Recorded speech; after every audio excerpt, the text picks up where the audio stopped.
I had so much fun talking to you, CJ, today, and I hope we get to talk more and more because it just seems like we were just starting to crack that nut about what's so important about sharing our lives and our stories and our dreams with each other. And you just are such a wonderful host. So thank you so much for having me here. Yeah, thank you so much for coming on the show, Teza. I'm sure everyone's going to enjoy this episode as well. All right.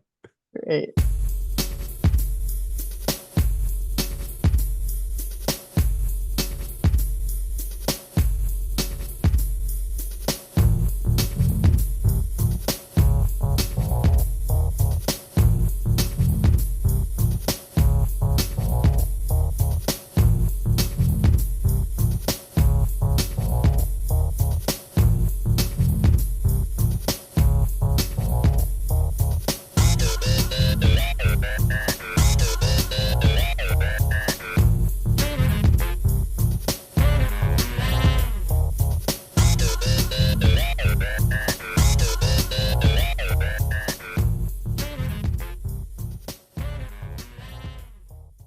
Welcome to Supernormalized, the podcast where we challenge the conventional, break boundaries, and normalize the seemingly supernatural. Join me, CJ Barnaby, in the liminalist space to explore the less charted realms of existence to unravel the mysteries of life experience. Each episode, I'm blessed with the opportunity to talk to regular people from across the world where they openly share their understanding and wisdom in service to others. If you are looking to upgrade your life, you've come to the right place. Be sure to rate this podcast, like and subscribe, and I'll bring you great transforming conversations each week. If you value this show and would like to help me make it happen, please join my Patreon, which starts at as little as $5 per month, and you'll get exclusive content, live pro tips, and a discussion channel, and more depending on the tier you join. Let's together embrace acceptance of the supernatural and unusual as what it really is, completely normal. Today on Supernormalized, we have Teza Lord. Teza's life has been a vivid journey of transformation and spiritual activism, from her Caribbean she-pirate days to becoming a public advocate for modern spirituality and environmentalism. Our conversation today is meandering and goes over her life story and basically her change in her personal cosmology over time and how it actually helped her. Her experiences helped her to evolve towards her understanding that life is about love and connection and being here now, really.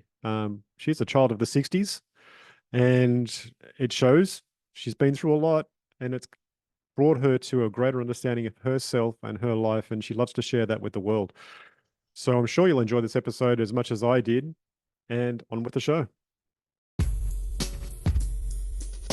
Okay, so welcome to Supernormalize, Teza Lord. Teza, you've had, what would we call it, an eclectic life, which has been expansive and spiritual and continuously changing. And you've gone, I mean, I don't know, were you born with this modern spirituality? And welcome to the show. Well, thank you, CJ, and welcome to everybody who is listening or watching. And I don't know, I was born like it seems like 1,000 years ago. It could be 1,000,000 years ago, because my life just seems continuous from when my first memories were, I remember being here before. Mm. So everything was deja vu. Everything was deja vu. And I think Yeah. that happens a lot to kids, and we forget as we get older how Yes. much connected we are to what we came in with. Mm. Well, it's funny you talk about that feeling of deja vu and everything. I noticed I actually had more deja vu when I was a child, and it's like that was me just remembering a life that I'd already had, which always made me think, do I just live the same life over and over? Now that is an interesting thing. I hope not. I hope you have evolved a little bit, or Mm. maybe your life is so magnificent that it's worth living over and over, and Mm. that could go either way, That's right. Yeah. whichever way you look at it. Well, Uh, it de- I did think that maybe that was because, we had to get lessons in that life. And if you didn't get it right, you just get set back in time to that start again, and you're coming in and then you're doing all the things again. And if you didn't get it right that time, you get to have another rewrite it again if you wanted to. It's up to you. well, I know when I was first introduced to reincarnation, I said, oh, yeah, that makes sense. Like when you see somebody like these musicians like Bach and Beethoven, they just come in with so much previous knowledge. They just start twittering away as if they were in their 50th year of music making. Yeah. And other things, other people who are really good with languages, certain people who are really terrific with one thing because they've been so familiar with certain things. And to me, reincarnation is the only answer for the way I saw life. And Mm. the Judeo-Christian thing that was fed to me, and I don't know about you, but I just didn't buy it. That whole heaven hell thing, I said, no, that just doesn't make sense. It's too creepy.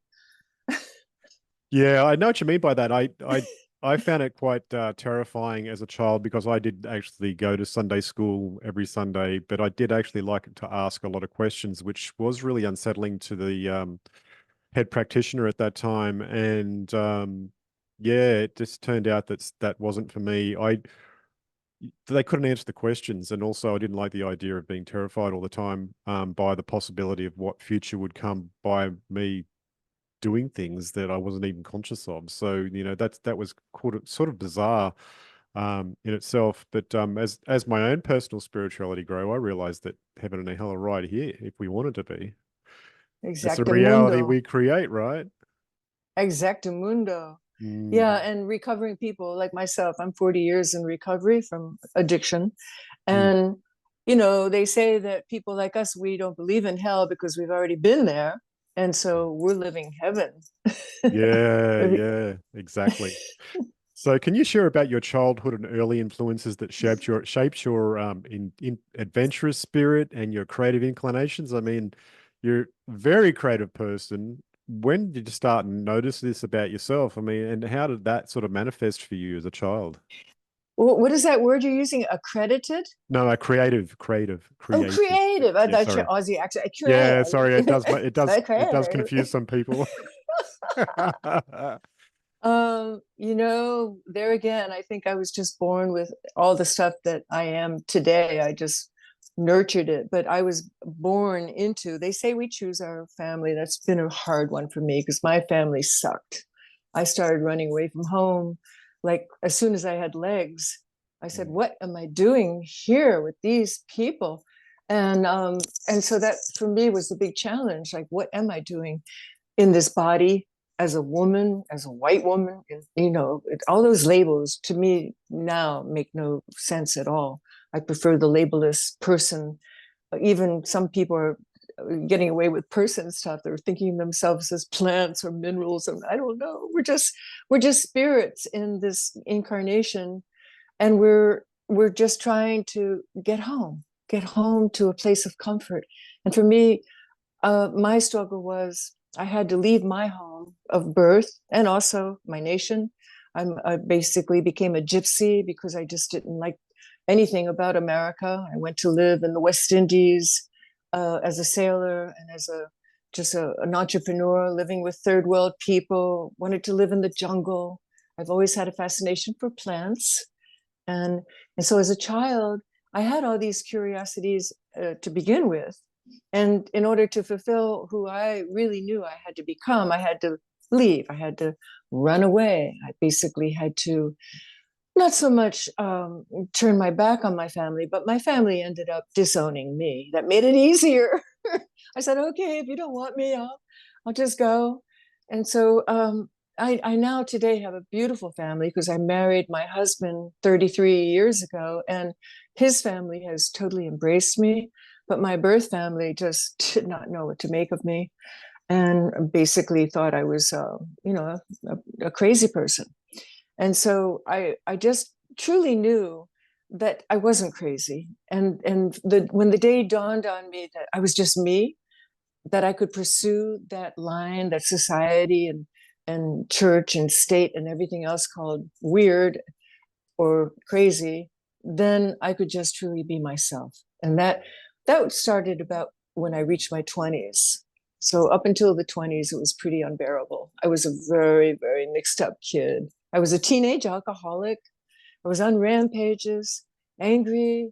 I mean, I'm lucky I didn't get thrown into jail before I actually was as a Yeah.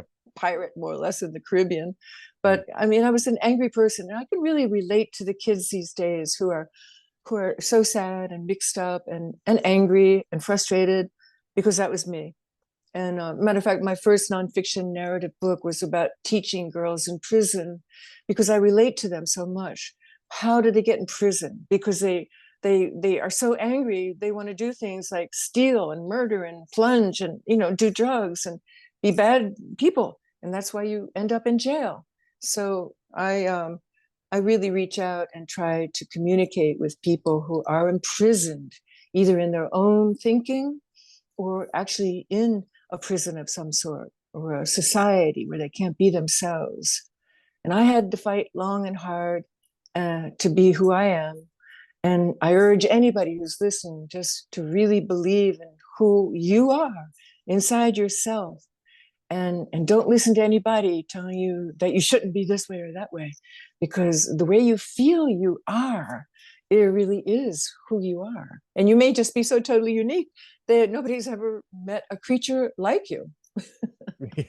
Wow, that's a great message for people out there, because I mean, I know, I wish I heard it when I was a kid, because I knew I could talk to spirits. I had contact with other entities.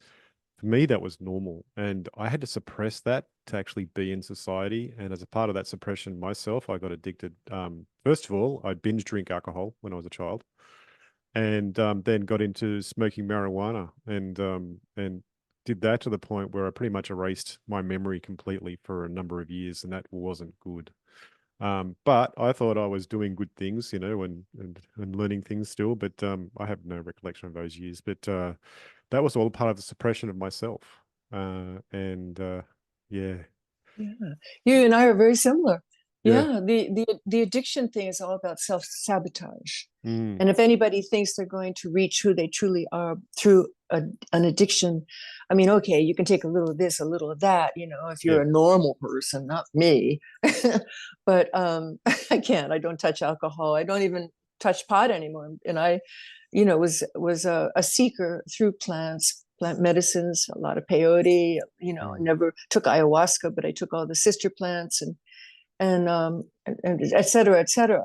But all that does is numb our Mm. feelings.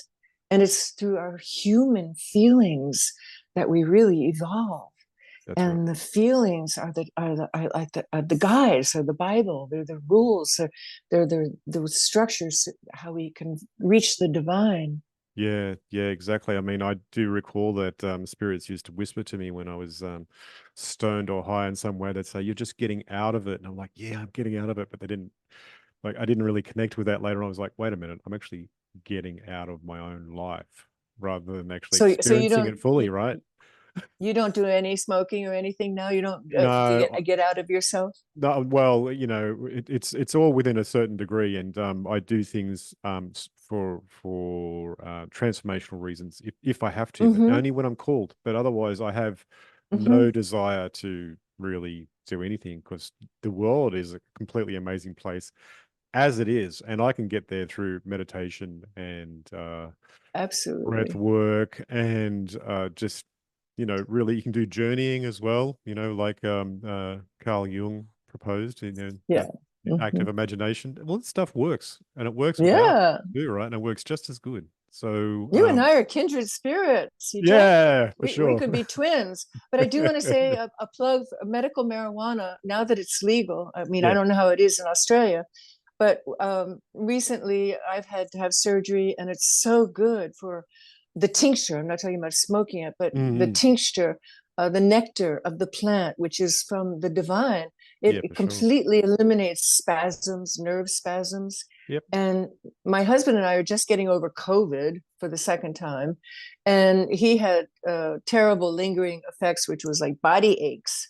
And so a friend recommended taking just a little tiny bit of THC and CBD mixed together, and boom, it made a disconnect Yeah. between the pain and his brain. So it left. So Yeah. there are wonderful things, but we just take things to excess, don't we? We do. Those of Well, us who are in addiction. that's a part of what happens in our society, because the colonialized experience of reality is something that grates against our soul, And in doing so, we try to actually find a way to, how would you say it, live within that paradigm when we know it's completely broken. And a part of that is, well, Mhm. every now and then, when I was more in my addictive personality, I would like, well, that's it. I'm just gonna have a cone, and that was Yeah, my right. escape route, right? It's It'd be like come home from work, and I'd be like, oh, that's it. I've got to smoke up, and right. that was the way But it you know that was.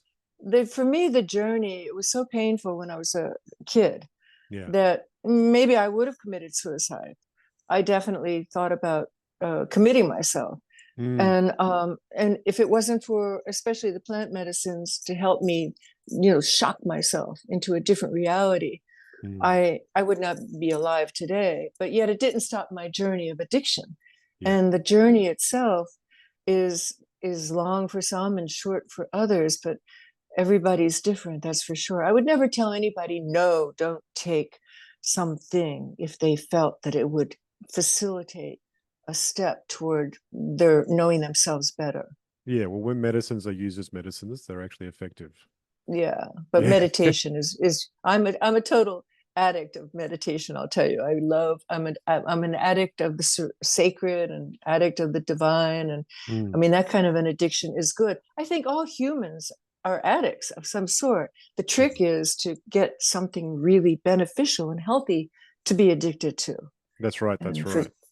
Yeah. yeah, Yeah, it it's our seems like a lot of natural way. times. Yeah, it seems like a lot of the times nowadays, though, people don't realize addiction can take so many forms. Even sitting there with your phone and scrolling through, basically all the bad news that's Oh happening. I yeah, mean, that's an addiction too, right? And you don't realize you're in it. absolutely. Sometimes you can be on some sort of app, and next minute an hour's gone, and you've just read lots of garbage that made you feel bad about the world. I mean, what's the point in that, right? Yeah, addiction is a sneaky thing, and it is a human endeavor. And when I first came into the recovery world, I realized you don't just stop an addiction. You have to have a substitute. You probably know that. You can't just say, "Oh, I'm going to stop eating cookies." Well, you have to find something that you're going to love as much. So you start eating, I don't know, like sweet potatoes. They're pretty delicious. But for just stopping something, that's not the human way. I mean, Mm, we would be depraved and deprived individuals. And so we want to flourish and we want to thrive. And so we want to give ourselves good addiction, like breathing instead of smoking and running instead of, just sitting there and watching another screen. exactly, exactly. So let's go for a little walk through your life experience and get to understand more of you. What were some of your key experiences during your time studying at the School of the Museum of Fine Arts in Boston from 1965 to 68? I mean, that would have been amazing at that time because that would have been the cultural revolution that was happening in America. Oh, yeah. The height of the Vietnam and LSD, and everybody was having be-ins and rolling in the mud. And but for me, it was spectacular to be in that school. The Museum of Fine Arts to me is still just really a champion of artistic expression. And I was from a home where I was told, no, you don't do art. That's just a waste of time. Maybe after the end of the week and you've fed the kids and you've done the lawn and you've put away the laundry, then maybe you could sit down and think about doing a little needlepoint or something. So for me to want to be an artist was a sign of my rebellion, Yeah. and to be accepted at the Museum of Fine Arts in that time was an honor because they had many applicants, thousands of applicants, but I was chosen in the first wave, of which the method that they did was they selected 50 people for a class of 100 right away based on their portfolio, just what you can make. Yeah, cool. And then, yeah, and then they invited a couple hundred to come for a summer session. And out of that summer session, they chose the other 50. So when I was chosen out of the first wave, I was, whoa. It's like I felt it was the hand of God coming down and saying, see, this is what you're really supposed to do. Because I was not allowed to do it as a kid. I was never allowed to have an art lesson. And everything in my portfolio was copied. Just I took a beautiful picture book called The Family of Man, which was a photographic exhibition of wonderful photojournalism around the world, and I copied it. And then I thought, oh, but I have to have something original. I mean, I'm an artist. They're supposed to want something creative. And this is not really creativity. This is just draftsmanship. So I said, okay, I'm going to do something creative. And it was so hard. I swear to God, CJ, it was like taking a cosmic shit. Because I was like, wow, how do I do something like totally out of my own creativity?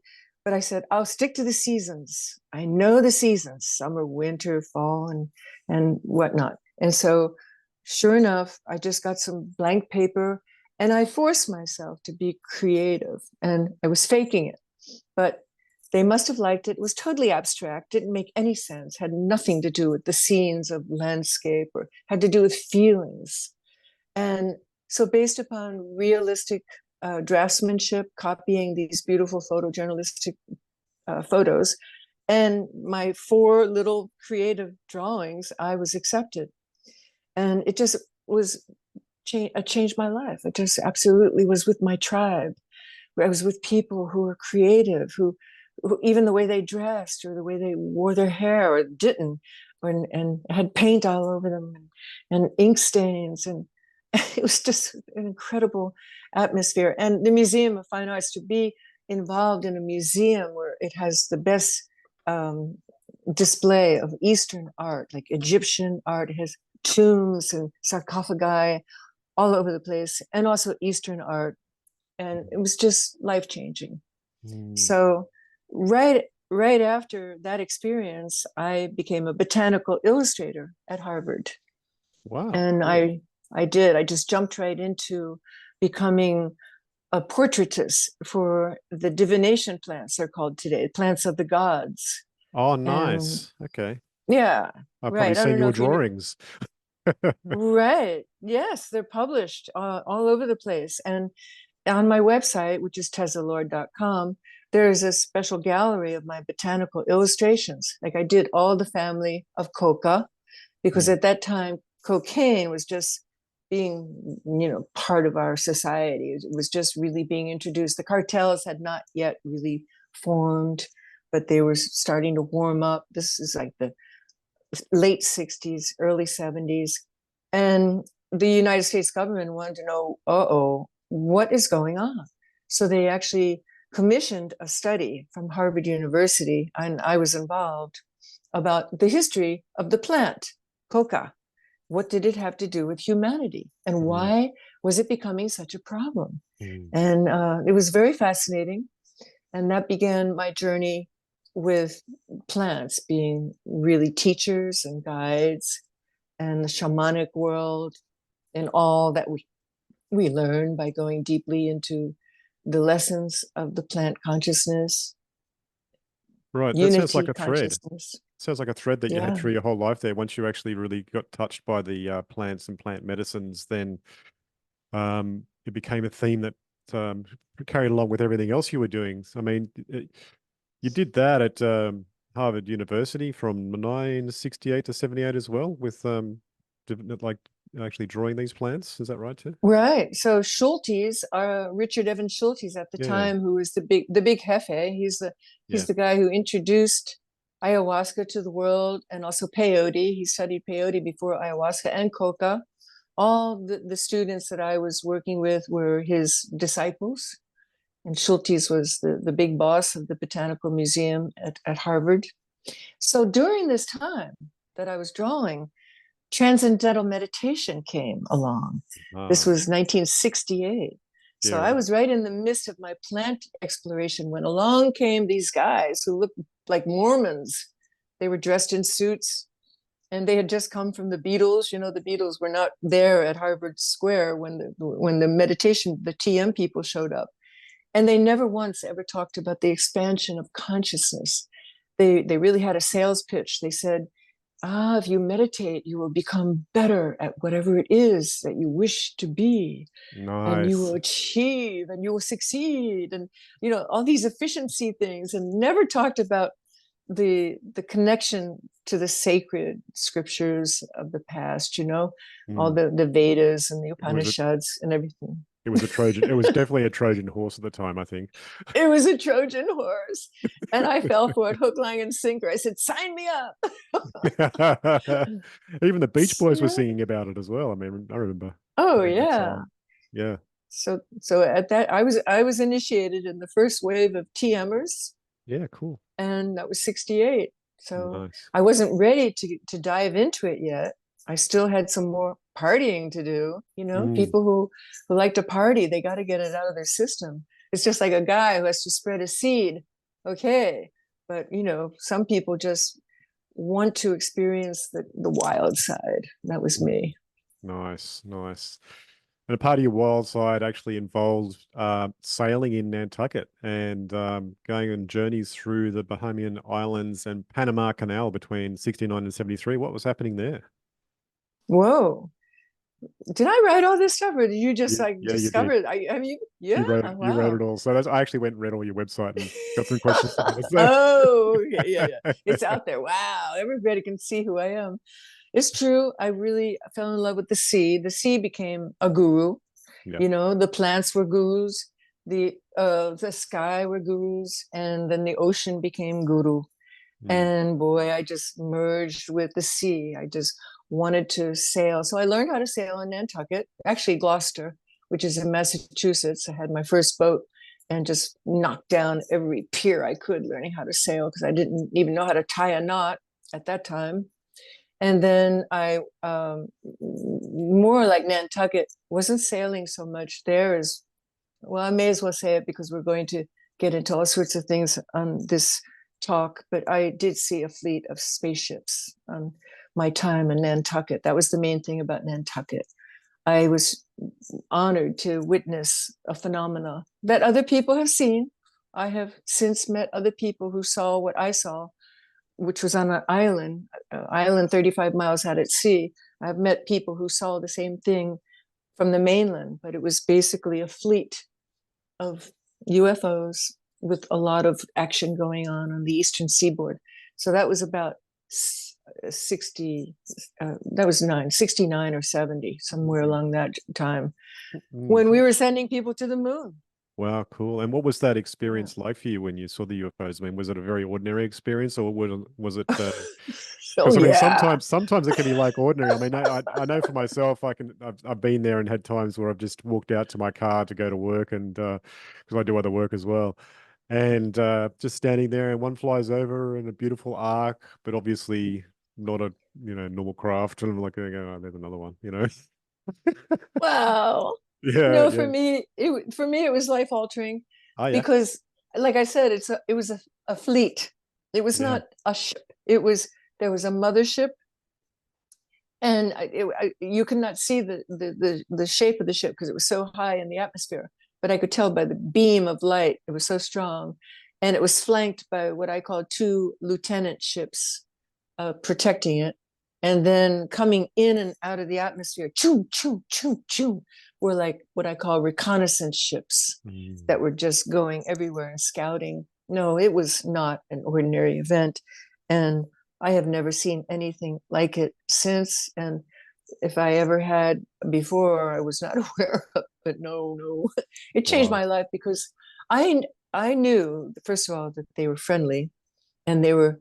I felt telepathically they were communicating, that they were just checking to make sure that we are keeping things in balance, which is very important for the whole universe, not just Earth, not just Gaia, but we must keep things in balance for the sake of the structure of this universe. Now, maybe Yeah. there's other multiverses, of course. I don't know exactly where these creatures came from, but I felt very, very sincerely that they were friendly, and they were just watching us, making sure that we were not going to fuck up.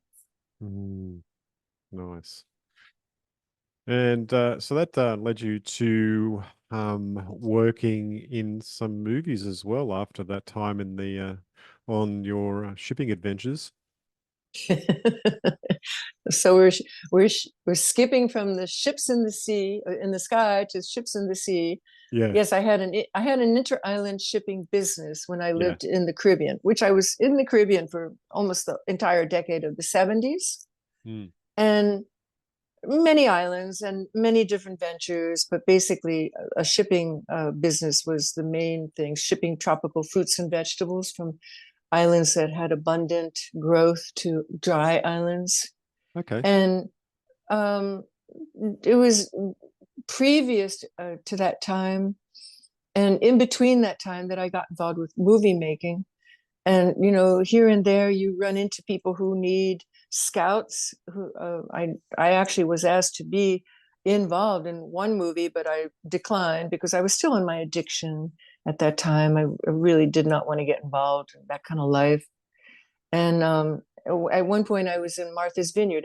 After learning how to sail in Massachusetts, I went to Nantucket and then to Martha's Vineyard, and that's where they were making Jaws. And so I Okay. worked on Jaws as a set girl, making things, being an artist with sets and props and distressing a brand new boat into being the shark catching boat, which you see in the movie. Yeah, right. Cool. Yeah. I credit that movie with being the first LP record that I was inspired to buy as a child. LP Because record. it Oh, actually, the music from it actually inspired me so much. I was like, oh my God, it's so intense. But oh. also credit it with scaring me out of the sea for swimming for quite a long time. Yes. Oh, yeah. And in Australia, you guys have those great whites, which, of course, that's what Jaws was all about, a great white. Yeah. And it scared me too. I mean, I knew that this was a fake shark that we had. We even called him Ralph, I think. And it was a dummy. And although somebody went out and tried to catch a great white, but they couldn't keep it alive until they got it back to the vineyard. But even though I knew it was fake, it was a very scary situation. I did not see the movie for at least 10 years after I worked on it. And to this day, I mean, I am a swimmer. I'm an ocean swimmer. I swim along the shore. I don't go straight out. But when I see a dorsal fin come toward me, my heart goes thumpity, thumpity, thumpity, thump. But Of it course. happened once. I know my husband and I were swimming, and we usually swim a mile, but we use Mm. fins, so it's like rapid. And we see this big dorsal coming, and I thought, oh, this is it. But it was an old dolphin, Ah, an old porpoise who was at least 10 feet long. He was big and he was covered with all sorts of plankton and everything, but he was checking us out. He yeah, just nice. swam up. He was totally by himself. He was not with his pod. He was a loner. Yeah, right. Cool. So, what were your significant moments from your decade living and sailing in the West Indies, particularly your inter-island tropical and food shipping business and native style restaurant? I mean, tell us all about that journey. Well, I think the biggest experience was I wanted to be simple, wanted to get away from materialism of America, of mainland, continental, anywhere. And when you're living in islands, there's always a want, a dearth of something. Sometimes even there's not enough toilet paper in those days. You have to live without. Like I was in Cuba recently. That place is so bad. They don't even have soap. I mean, people beg on the street for just a little tiny bar of soap in Cuba. But that's extreme, of course, because that's communism. But when you choose to live on islands, especially in the 70s, when there was no internet and hardly any, CNN was just being born then. Mm, Nobody had mm, TVs. I mean, I have been to places where they had never seen a white woman on a black island like Dominica, where the population is predominantly African American, not American, African descent, but all different variations of African native people and a little bit of the colonials, not many. I mean, really, some of the islands, yes, more so than others. But for me, the predominant experience that I was looking for and achieved was to get away from materialism, was to be just self sufficient, to cook my own food, to have friends who just talked about things like how are their chickens doing? how much water did the goat need? Nobody ever asked. I mean, I'm talking about the native people, never asked, like, what do you do for a living? I said, wow, it's so great to be in a place where people are not interrogating me about what do you do and what's your purpose in society and how do you fit in and or where'd you get those shoes? Those silly things. I'm just not Mm. into that. So, and I succeeded very much in knowing what it's like to live just without anything. I mean, literally, I had one bikini, one nice dress, one nice pair of shoes, and that was basically the way I lived. And so I lived very simply. And I was traveling around with all my tools because I'm always able to make things like as a jeweler. I had a lot of experience. When I was in Nantucket, I had a silver and gold shop. So I know how to make things with tools and I know how to whip out some paper and make somebody's portrait. So I can make money wherever I am just by setting up a little station and draw people's portraits. And so I had a very successful time. And the only reason I really left was because hurricanes came along and blew away every single bit of the tropical fruits and vegetable business that I had worked so hard to achieve. We had no insurance and we just lived, very comfortably and very casually. Mm. And that was what I wanted. That's what a lot of people, they go right out of school and they have a career, they have a family. I wanted adventure. I didn't Mm. want to be some old lady saying, oh gee, I wish I had gone traveling. I just followed my bliss, and my bliss was to be with simple people in simple places, and I just kept following that bliss until I had my share, and then I was ready to do something else. So from the West Indies, I went to Israel, and I wanted to experience what it was like to live in the Middle East. And I'm so glad I did that. I have a really unique perspective about the situation that's going on today, and I understand it in a deeper, visceral way than most people who just hear about it from the news. So every experience I've had has led up to me being able to write about it, to paint about it, to talk about it, to share the one commonality that all of this is about, which is love, love, love. Mm. That's your key message then? Oh, yeah.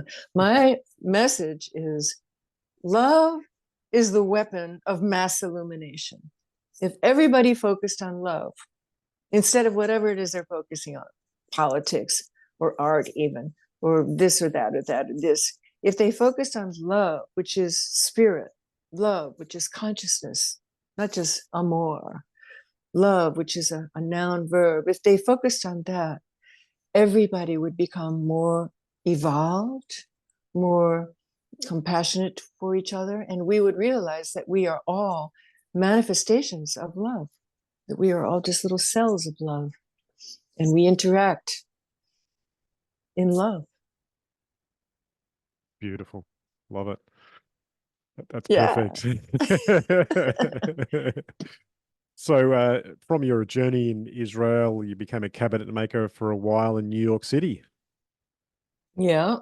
Yeah. And did you do like custom works? I mean, what were you doing with cabinet making? I mean, it's such an odd turn. Yeah. Well, being an artist, I have never done anything I have never sold my art out. I have always expressed myself what spirit and love of spirit told me to express. So, in order to feed myself, in order to pay the rent, I would do all sorts of crazy things for a living. So, I became a cabinet maker, an assistant cabinet maker, because my skills were just secondary, but they're pretty good. Except I hate, those table saws. They're so dangerous. Ooh, I've had a friend who had all his fingers chopped off. Whoa. They're very, very dangerous. Yeah. So, but I wanted to live to be an artist that could express herself. So I would do all these crazy things, and cabinet making was fun, and I learned a lot. you learn a lot about working with materials, another material intimately. When you're a cabinet maker, you have to really go with the grain. You know what that expression is. You don't go against the grain. Yeah. And and um and also working with designers Mm. and really high class sophisticated clients who could have anything made. I mean, it was nothing for people to spend $30,000 for a built-in bed, with custom shelves, that kind of stuff. I mean, Mhm. just phenomenal. They're real sculptural Mm. things that I did. Yeah, right. But I got to say, it was the fifth floor that I was living in Tribeca, which is south of Soho. I called it Soho. And so a lot of times the elevator was broken. So I got to be very strong. I have muscles like amazing, because I would walk up sheets and sheets and sheets of plywood with my partner, up 5 flights to where the woodworking studio Oh was. God. I know. When the elevator was broken, what could you do? Yeah, right. Yeah, yeah, That's city life. City life is crazy. yeah. It is. It is. I mean, why would they even put the studio on that fifth floor in the first place? It should be on the first floor. Yeah, it should be, shouldn't Yeah. it? Wow. So you went from a cabinet maker to garden designer, and then you started doing. You actually posed for the Civitas project in 1990, and that Are it's you familiar with that project? no. Tell me more about it. Okay, Civitas is how you pronounce it. Oh, Civitas. Yeah. She's the goddess of modern civilization. And if anybody wants to see a spectacular interchange of art and purpose and sacred geometry, it's Civitas. The artist was Audrey Flack. Unfortunately, she passed away recently, just a couple weeks ago. And she chose me to be the model because I'm very tall and I'm very muscular from all schlepping all that plywood around. And a lifelong yogi. I've been standing on my head since I was 18 years old. It makes you very strong. So she wanted to have a tribute to the modern form of goddess who's going to protect and nurture and guide civilization. So that's why she named her Civitas. And it's not from ancient times. It's totally made up from modern times. And Audrey chose to make 4 of them, which are about 60 feet tall in their pedestal. And they're at an intersection, a commercial intersection in Rock Hill, North Carolina. And it's quite impressive. And so I got to pose for that, and it felt very much of an honor. And it was right after I got sober. So I was in my second year of sobriety, and I was really coming into my own power and discovering who I really was from having numbed myself for so long. I was 36 when I got sober. Yeah. And so 36 is a good age to get sober. It's any age is a good time to be sober, but I am now sober longer than I was for all those years. I'm now 77. Wow. That's awesome. Yeah, it's another Congratulations. lifetime. Yeah, Yeah. you've really lived it and also escaped it. So that's fantastic. Yeah. I Mm. came pretty close to dying many, many times Right. because of Well, addiction. yeah, yeah, yeah, I can understand that. It's horrible what it can do to us. And I'm happy to hear that you've escaped the loop, really. Yeah, and I just want to put a plug in there for AA. I mean, I used to think, oh yeah, I can change my life anytime I want to. I'm big and strong, but oh no, when you're really an addict, it has you by the throat. And so I finally surrendered and asked for help.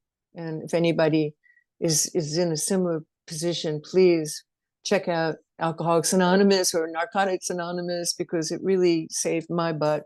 And I still go to a meeting every now and then, and I help people to find the rooms of recovery, because it's a wonderful fellowship around the world. You can go anywhere and just feel you're with kindred spirits, because they've been to hell, like I said earlier, and now they're living in heaven because they've decided to live with their higher power. That's what they call spirit, higher power. Nice. Yeah, excellent. You then Moved to Florida after that time in the Civitas project and Oh, that no, met that was Carter. I I was I don't know. I think I I didn't move to Florida. Oh yeah, you're right. So it's 30 years ago.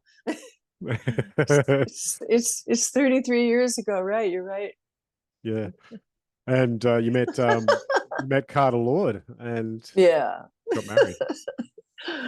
Boy, yeah, talk about another transformation. Because, well, I've written about it. I mean, I hate to really talk about my life because that's why I write. I mean, let's talk about something more interesting. If people want to hear this, just go read my books. You know, I wrote a whole book about that. It's called Zen Love. Oh, beautiful. It's yeah, but it really sometimes it seems so silly to talk about my life. There's so many more interesting things like spirit and love and what are we going to do to change the world? You know, so that's why I All right. really wrote. That's why I wrote those books, those damn books, because they're such fascinating stories. But but you just get tired of telling your life story, and because it's so much more detailed when you write a book about it too. You really go into the nitty gritty and Mm. all the different, like for instance, Zen Love. It's not just my husband. I when I married him, it wasn't just this man.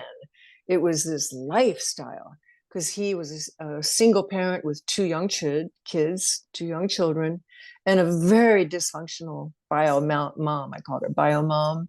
I was angel mom. She was bio mom, and it's a very intricate story. Mm. And there's three generations involved because there were the grandparents involved and so many complications and so many transformations and so many mysteries unfolding and synchronicities. It was just a fascinating story. It's worth it to write your story when you have been gifted such an incredible life. Mm. When you were younger, did you believe that you'd ever get married? Oh, I've been married many times, legally and illegally. Ah. I'm a relationship junkie. um, no, no, no. Carter is my true love, but I was addicted to relationships just as well as other drugs. Yeah. Relationships can be a drug, Yeah. and so that's another whole story too. It's not one I'm proud of, but when you get sober, okay, and Carter was the first love that I felt in sobriety. I was 7 years sober when we said I do, and I really do believe for me, I didn't know what love was until I got sober. I thought it was something else. It was just an adventure or something somebody could help me with. But when I met Carter, I truly felt that this was an empowerment situation. That to sign on to this kind of a love was a leap of faith, and it was challenging. It wasn't easy at all. It was very challenging. Mm. So I had never experienced anything like that. All my friends said, run, don't walk, just get the hell away from. Oh, no, no, no. But they didn't know because at that point in sobriety, I had learned to listen to my heart instead of my head. Yeah. And so my head was saying, what the heck are you doing? But my heart was just like vibrating with energy. Even at the sound of his voice, there was something that was like a crystal going off. And I couldn't deny it. I tried to deny it a couple of times, but Mm. the story is really an interesting story. Mm. It sounds like it was one of those, it was actually a destined relationship, like you just Well, recognized dig each other. this. We had met each other 25 years previously Wow. when I was tripping on some jungle drug, drawing for botanical people at Harvard. And he was just back from having been in the Amazonian jungle doing his adventure. And we met each other like passing ships in the night. I didn't remember meeting him because I was stoned out of my gourd, and he never forgot me. So it was, I don't know if that's destiny or what, but it was like we're given second chances in life. We're Right. given, as many chances as we need to get it right until we finally wake up and become aware of awareness. You know? Yeah. I think that's key. That's really key.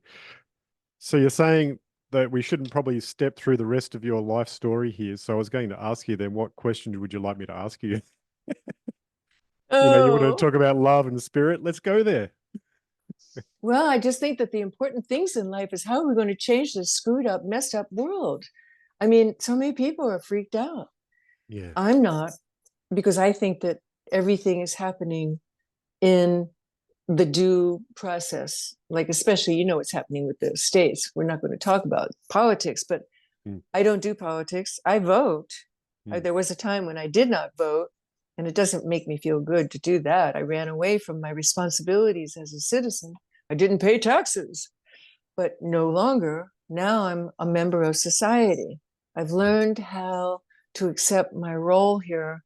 So the interesting stuff I like to talk about, and I am talking about it with other podcasters and other change makers, other women especially.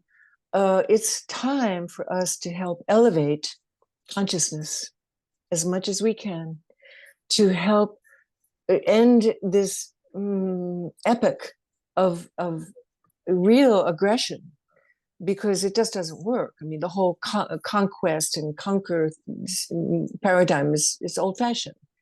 I mean, it just doesn't work. And so, what is the solution? We have since I was a young woman, we have had women being liberated, so to speak. I mean, when I was a kid, there was no such thing as a woman policeman, a woman truck driver, a woman doctor, even. It was unheard of. I was asked by a citizen of Nantucket, young lady, you come down from that ladder. You're not allowed to paint on the island of Nantucket. I wasn't allowed to do handiwork. What? So, well, it's true. That's bonkers. It's bonkers, but this is what's happening. We have evolved so much Mm, in just the last 50 years, not just with technology and the internet, but the consciousness of women finally being liberated from the kitchen and baby making. I'm not a baby maker, but I'm a stepmom. And so I think everybody should be a step parent. Like, go out and find a kid and adopt a kid. We need more step parents. We don't need to have people pumping out so many babies. But I think the important thing to talk about these days is what can we do to change society as fast as we can? And it is, like I said earlier, it's about love. It's about acceptance. It's not about challenging each other and being right. It's about listening to the other person's opinion and allowing them to have their space to express themselves, but then to love them, even though you might think, oh man, they're like off the wall, but they have the right to their opinion. And contempt is almost like a virus in our society. We have to eradicate contempt. And along with contempt comes the old fashioned divide and conquer. And, mankind just keep having wars and violence. So I'm very much involved in uplifting consciousness. I call myself a spirit activist. I spread spirit, which is synonymous with love, wherever I can, however I can. And sometimes it's just by showing up and talking about who I used to be and who I am now, which is all about like really helping to uplift my fellow human beings, because we're at the crossroads. We really do have to become elevated in our consciousness, or else there's going to be some big price to pay with the environment and with other things that are happening. We don't need to go into all that negativity, but it's a crucial time in our world. absolutely. I totally agree. And I see the changes that are actually already happening and people are becoming more awake and aware. And as you say, Yeah. it needs to be an accelerated process. And I like that you're embracing that and helping people. I mean, talking about, I know from myself that talking about my experiences and process I've been through helps others to understand that everything they're doing is a-okay when it comes to evolution. Because You know, a lot of us go through experiences and feel like we're all alone in that, but really everyone else is going through something else like that too. You know, and when they hear the Yeah. story, they can go, "Oh, that's me too. I've been through there. I've been stuck there. Or I've been, you know, whatever part of the story is that they're at," and they can too evolve into a greater being. Yeah, I wrote a whole book about that. It's called Hybrid Vigor. It's Yeah. about how we as animals, because we are animals. We forget sometimes, but we just because we're on the top of the food chain this time. But we have so much to learn from our brethren animals. And basically what it is about keep evolving and keep loving ourselves and keep being compassionate for each other until all of us decide that we can change right here, right now. We don't have to die and get reborn and try again. We can say, right now, I'm going to be a person who puts love at the very heart of everything I do and think and feel and work toward. And therefore, we become, instead of just Homo sapiens, thinking we're so knowing, we become Homo spiritus, which is truly where we're going. We're going toward becoming more comfortable with us being spiritual beings in this body form for now, this time. Yeah, it is a big That's what I'm evolution all point. about. Yeah, it is. It is. This is a very interesting time to be alive, and we all chose to be here, so we might as well enjoy the ride as much as we can. It might get a bit tumultuous, but the other side of it is there is a thread of love through the whole thing, bringing us towards love and spirit and connection to the divine. Yeah, and everything has to happen to get us there. Like all the bad stuff had to happen in order for me to make a change, for me to transform my life. And probably you too, CJ. Yeah, You had to definitely. go through all the pain and the sorrow and the fuck ups and blah, blah, blah, blah. And until finally, wow, you had the courage to do something about it, which is all it really is courage. Because every single person has the choice about how life is. Even if they're in prison, they can say to themselves, even though I'm in prison, I can choose to make this experience divine. Mm. Yeah, yeah, yeah. There's always a path to divine, for sure. So, Tessa, we're coming towards the end of the podcast. I know you're a podcaster yourself. You want to talk about that? Well, ZLORD is the name of our podcast. My husband and I have been podcasters. This is our fifth year. Fifth year. We started, Wow. yeah, I know. We're pros, huh? Most podcasts don't last for more than a year, they say. Mm, We started off before the pandemic in 2019. We were going on a camping trip, a 6-month camping trip. We didn't know the pandemic was coming, but we really wanted to go and live in the wild and, go car and tent camping because we like to do that. He's a jungle man and I'm a jungle girl. And so I said to my husband, Carter, let's do something really fun and be podcasters. Wherever we go, we'll just share what's going on. So we started to have a travelogue about our camping. And then the pandemic began. So instead of having the outer journey, we went into the inner journey.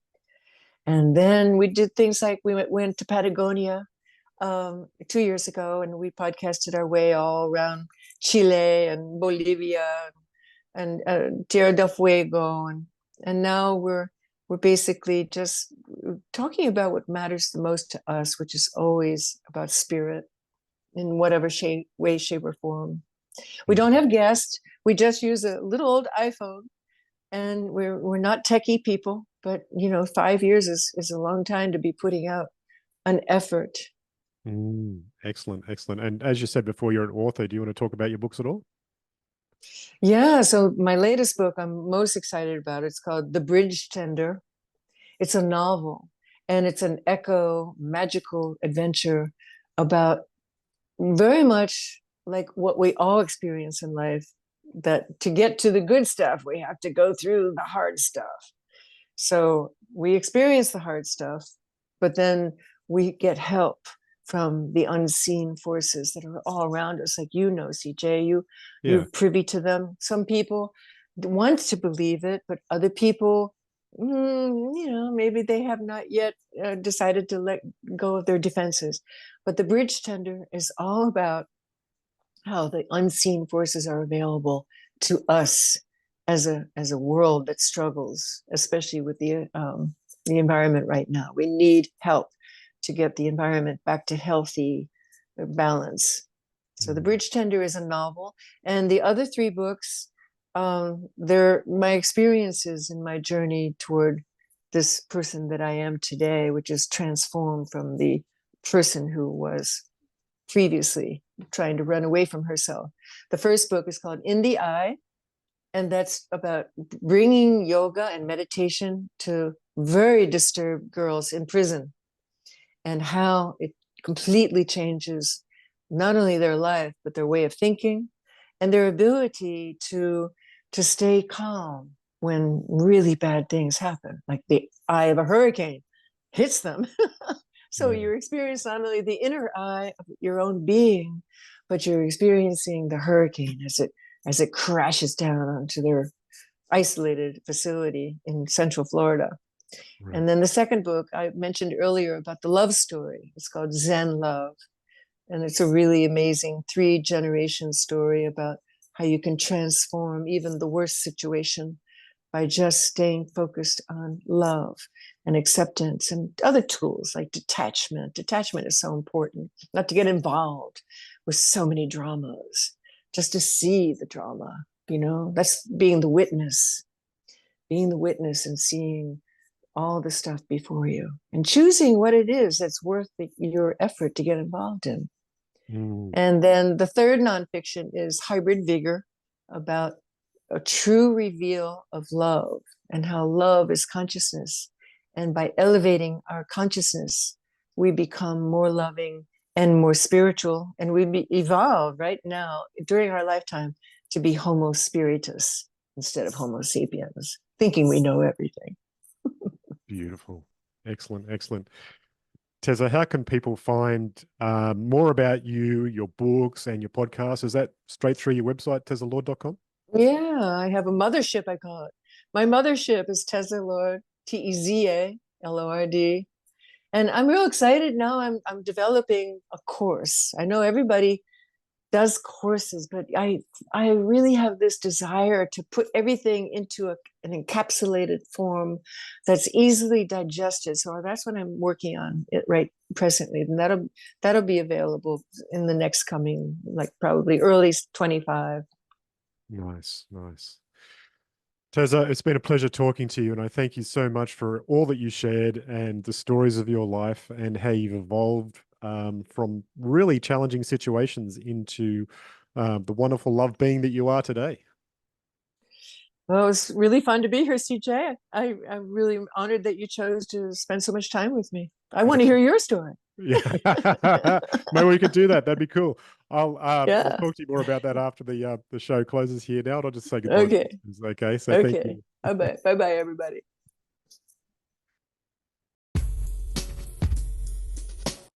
That was yet another awesome episode. Love hearing Tez's story and how much she went through and how would you say it's almost like a curse of addiction really did form her life in certain ways, but that was just the suppression of the true being of who she is, which is love and that expression in the world. So I thank her so much for that deep, deep, deep sharing. And if you've enjoyed today's show, please reach out to Tezra and say thank you as well. That'd be really good. And if you've really enjoyed today's show, please, and you're on YouTube, like and subscribe. That'd be really cool. And if you're on your podcast devices, give me 5 stars and say something really nice because that's really cool too.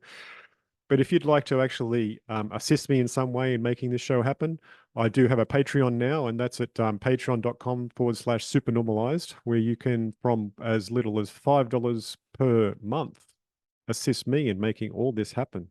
And there's lots of perks that increase in value according to how much you're willing to shell out to help make this happen as well. And yeah, I'm sure you'll enjoy that. I mean, that goes from, joining our special Telegram channels just for people who are Patreon subscribers, all the way up to having your own show dedicated to you and your story privately. that can be something that can happen too if you are interested. Anyway, if you've enjoyed today's show, thank you so much for listening. And until the next episode, it's bye for now.